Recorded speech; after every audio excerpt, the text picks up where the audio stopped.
Let me take you to Auschwitz, 1943. A man in a white coat walks into a sterile room. His hands are clean, his glasses polished. On the wall, a diploma from Heidelberg University. Dr. Karl Brandt, physician to the Führer. He checks his watch, nods to an orderly, and a child is brought in. A girl, no older than 6. She's shivering.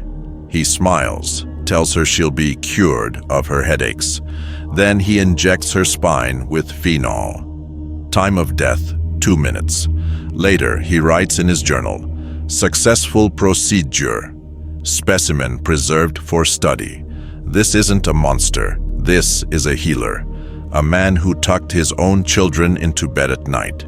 A man who quoted Goethe and wept at Beethoven's symphonies. How does a doctor sworn to do no harm morph into a butcher?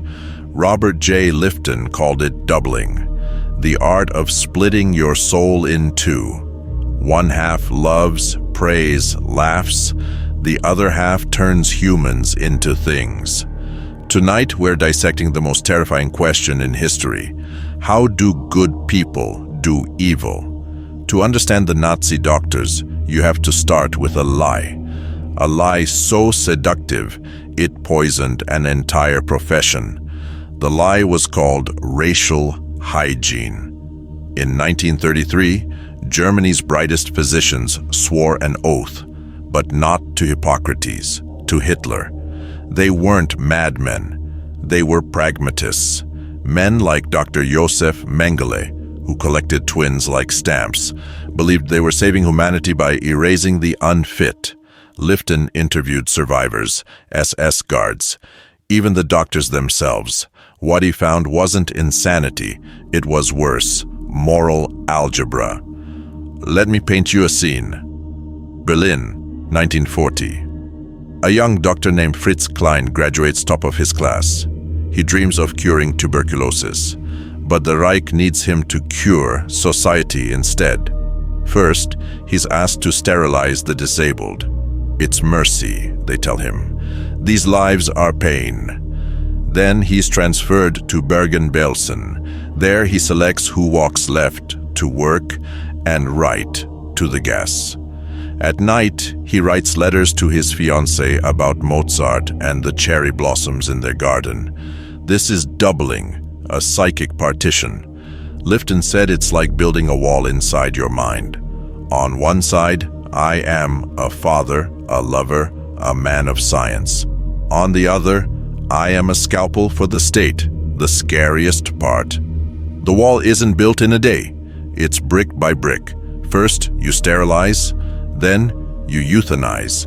Then, you dissect living children without anesthesia. Each step feels small. Each step feels necessary. But here's what Lifton missed. The doctors didn't just lie to others. They lied to themselves.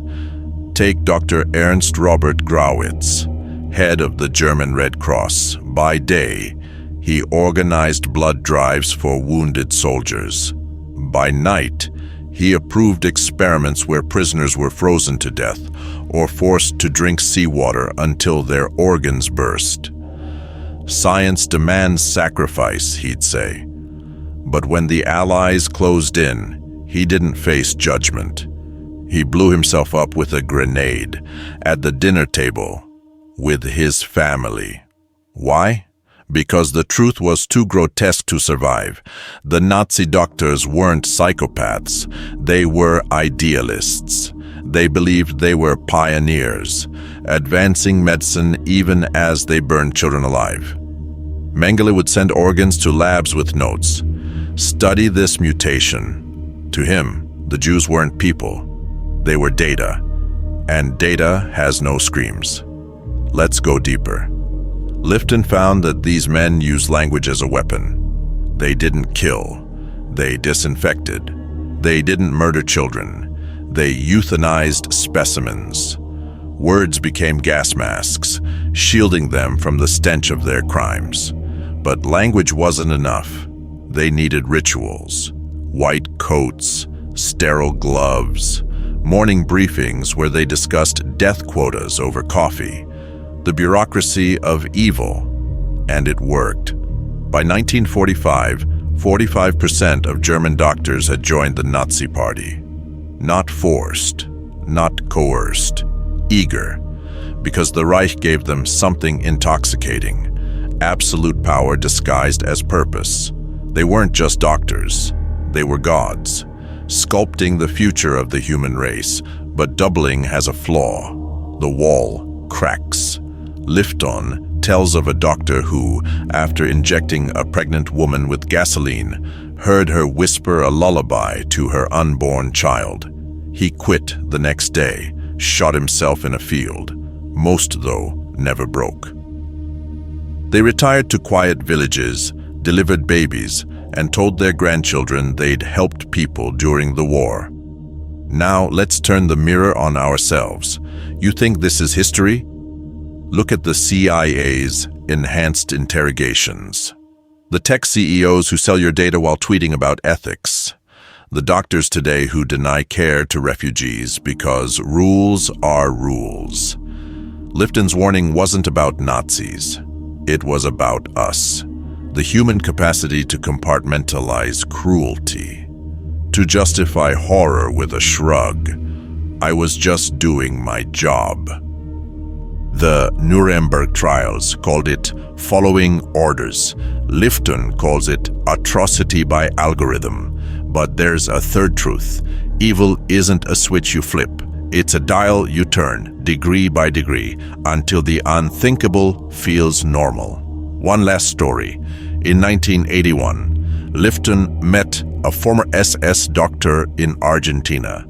The man was 79, tending roses in his garden. When asked about Auschwitz, he said, "I regret nothing. We were wrong about the science, but right about the principle. Society must be cleansed." Then he offered Lifton tea. That's the real horror, not the monsters. The men who still think they're heroes.